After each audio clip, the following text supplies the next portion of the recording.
या ठिकाणी बघा हळदीच्या कार्यक्रमानंतर तांदूळ रचणे हा विधी असतो तो करायचा आहे। त्यासाठी घेतलेला आहे तांदूळ आणि या ठिकाणी आहे शिराई म्हणजे झाडू जो असतो त्या झाडूचा एक कणा घेतलाय आणि त्याला आंब्याचे पान बांधायचं आणि त्यानंतर ते तेलामध्ये बुडवून ते तेलवान घाण्याची गाणी म्हणायची असा हा विधी असतो तो आमच्याकडे केला जातो। त्याची तयारी सुरू आहे।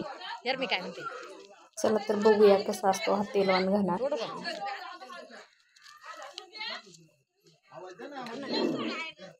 बघा इथे घोंगडीवर तांदूळ ठेवलेले आहेत आणि ते तांदूळ मोजून सुपात भरायचे आहेत। असं म्हणतात की तांदूळ मोजून भरताना त्याचा आवाज नाही आला पाहिजे नाहीतर नवरी पळून जाते असं त्यामागचं शास्त्र आहे। खरं तर ही छोटीशी गंमत आहे, असं काही नसतं पण तो एक विधी असतो तो आमच्याकडे असं केला जातो। या ठिकाणी नवरदेव आता आलेला आहे। चला तर मग बघूया पुढे पुढे।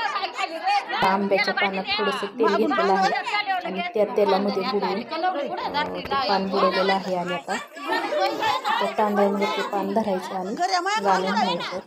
अशी असते आमच्याकडे तेलवानाची रीत। अजून या ना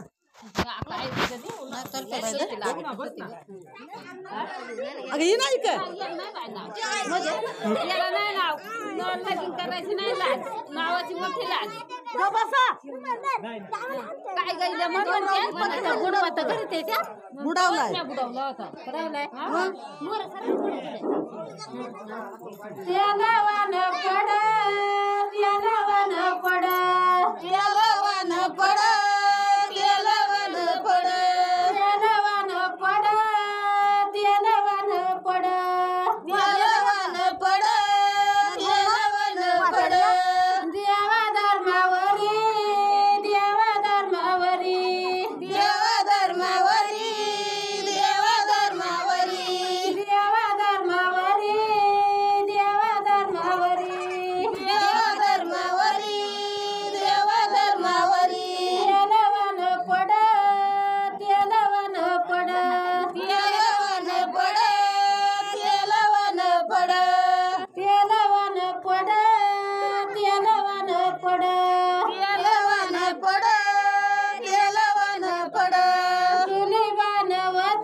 पहिलंच करायला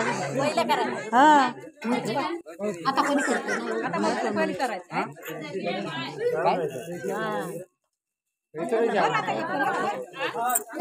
मागाव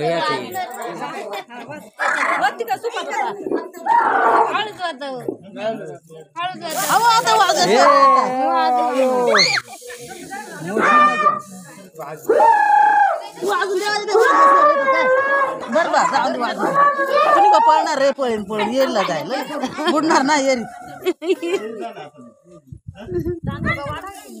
तांदूळ वाढवून टाकलं तर एवढं एवढं उरायला होतं म्हणजे ते एरी वाटीत शिजी देत ना आता कोण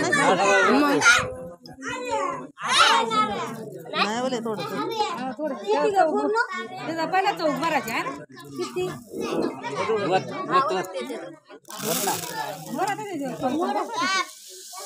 ते आधुनिक भरायचं ते सवत ठेवायचं ते सवत ठेवते आता चौक आला आता